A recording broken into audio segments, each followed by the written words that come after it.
قراءت قرآن پہ زور دیا گیا، آئندہ ایسا نظم بنایا جائے کہ فہم قرآن کے سلسلے میں بھی ایسی مجالس کو سجایا جائے تاکہ بچوں کا قرآن کا ترجمہ، بچوں کے قرآن کی تفسیر اور تراجم اور ان کے اذہان کی کشادگی کے لیے اس طریقے کی اور بڑے پیمانے پر مجلسوں کا انعقاد کیا جائے تاکہ قرآن پڑھنے کے ساتھ ساتھ قرآن سمجھنے کا بھی ماحول جو ہے ہمارے ان بچے اور بچیوں کے اندر عام کیا جا سکے۔ اخیر میں ایک دو باتیں کہہ کر آپ سے اجازت چاہوں گا۔ قرآن کریم انتہائی واضح اور انتہائی شاندار اور انتہائی البیلے اور انتہائی نڈر انداز کے اندر اپنے پیغام کو امت کو پہنچاتا ہے۔ اس لیے ہمارا جو مذہب اسلام ہے اس میں حکمت ہے، موعظت ہے، مجادلہ حسنہ ہے، لیکن لچک نہیں ہے۔ لچک کیا ہے؟ جو ادیان دوسرے ہیں، جو مذاہب دوسرے ہیں، ان کے مقابلے میں ہمارے مذہب کی یہ واضح اور ابدی روشن حقیقت ہے کہ یہ اپنے پیغام کو ڈنکے کی چوٹ پر بیان کرتا ہے۔ قرآن کریم میں آپ دیکھیں وَمَن يَبْتَغِ غَيْرَ الْإِسْلَامِ دِينًا، جو انسان مذہب اسلام کے علاوہ کسی اور مذہب کی تلاش میں ہوگا فَلَن يُقْبَلَ مِنْهُ، قرآن نے لن يقبل، عربی میں لفظ لن وہاں استعمال کیا جاتا ہے جہاں تاکید کی بعد میں انتہا ہو جاتی ہے کہ ہرگز وہ دوسرا مذہب ایکسیپٹیبل نہیں ہوگا مذہب اسلام کے علاوہ۔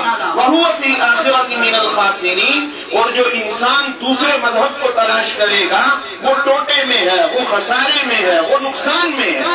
اس لیے بچوں اور بچیوں، آپ انتہائی خوش نصیب ہیں کہ اللہ نے آپ کا تعلق اس مذہب اسلام کے ساتھ جوڑا ہے۔ اس لیے آپ اس ادارے میں کینڈیڈ میں جہاں English, math, Hindi, EVS، computer اور دیگر تمام معلومات سیکھ رہے ہیں، وہاں آپ قرآن و سنت سیکھ رہے ہیں، اور قرآن کا ایک سب سے بڑا پیغام ہے توحید۔ آپ توحید کو سیکھ رہے ہیں، اور توحید کے بارے میں آپ جانتے ہیں نا، علامہ اقبال نے کیا کہا تھا؟ توحید کی امانت سینوں میں ہے ہمارے، آسان نہیں مٹانا نام و نشاں ہمارا۔ اس توحید کے مطابق آپ کی ذمہ داری ہے کہ آپ خود بھی زندگی گزاریں اور اپنے والدین میں بھی توحید کے پیغام کو عام کریں۔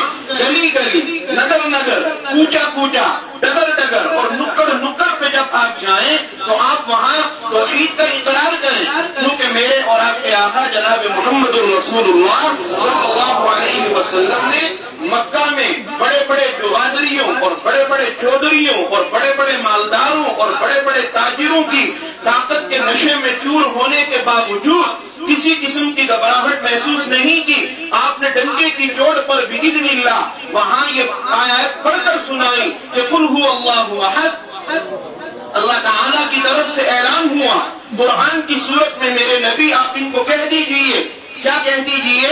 سارے پڑھے قُلْ هُوَ اللَّهُ اللَّهُ الصَّمَدُ لَمْ يَلِدْ وَلَمْ يُولَدْ وَلَمْ يَكُنْ لَهُ قُلْ هُوَ اللَّهُ أَحَدٌ، say he is Allah the one۔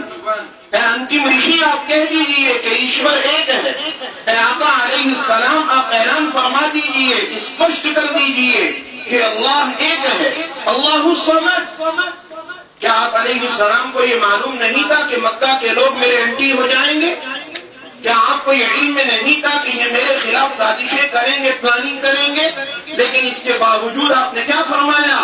انا ابن عبد المطلب انا النبی لا کذب، میں عبد المطلب کا پوتا ہوں، میں سچا نبی ہوں، میں جھوٹا نہیں ہوں۔ میری ذمہ داری ہے تمہیں شرک سے باہر نکالنا، تمہیں بدعتوں اور رسومات سے باہر نکالنا، اور ڈنکے کی چوٹ پر آپ نے اعلان فرمایا قل هو اللہ احد، say he is Allah the one، اور فرمایا اللہ الصمد، اللہ بے نیاز ہے، ایشور بے نیاز ہے، اللہ is eternally besought of all۔ اور پھر آپ نے فرمایا آیات قرآنی پڑھ کر لم یلد ولم یولد، نہ وہ کسی کا باپ ہے، نہ وہ کسی کا بیٹا ہے، نہ وہ کسی کا پتا ہے، نہ وہ کسی کا پتر ہے۔ He is begetted, not for begotten۔ وَلَمْ يَكُنْ لَهُ كُفُوًا أَحَدٌ، اور اس کا کوئی ہمسر نہیں ہے اور اس کا کوئی ساجی نہیں ہے۔ And there is none comparable unto him۔ صرف ایک سورت میں نے آپ کو پڑھ کر سنائی ہے، حالانکہ میں نے 113 سورتوں کو آپ کے سامنے نہیں چھیڑا۔ اس چھوٹی سی سورت کے اندر توحید کا اتنا بڑا پیغام موجود ہے کہ اگر اسی سورت کو ہم اپنا اوڑھنا اور بچھونا بنا لیں گے، اللہ تعالی ہمیں اسی سورت کی روشنی میں 100% دنیا میں کامیاب کر کے دکھائیں گے۔ اس لیے میری اور آپ کی ذمہ داری ہے کہ ہم توحید کے مطابق زندگی گزاریں۔ جو بچے اور بچیاں زیر تعلیم ہیں وہ یہ مان کر چلے کہ آپ کو صحیح العقیدہ انداز میں تعلیم دی جا رہی ہے۔ لالو بھی خوش، کالو بھی خوش، ننھے منھے راجو بھی خوش، ادھر کی باتیں بھی ادھر کی باتیں بھی، ملاوٹی دین سے آپ کو بالکل کاٹ کر صحیح اور پیوریفائی دین اگر پیش کیا جا رہا ہے، اللہ تعالیٰ نے اس صحیح معنی میں اس دین کو پیش کرنے کے لیے کینڈیڈیٹ کا انتخاب کیا۔ اور آج کا قرآن کریم کا جو مسابقہ ہے وہ اس بات کی ہمیں دعوت دے رہا ہے کہ ہم صحیح معنی کے اندر قرآن و سنت کی صحیح معنی میں تعلیم کو سیکھنے کے لیے اسلام کے قریب آئیں، مذہب کے قریب آئیں اور اسلام کو اپنا مقصد سمجھیں، ضرورت نہ سمجھیں۔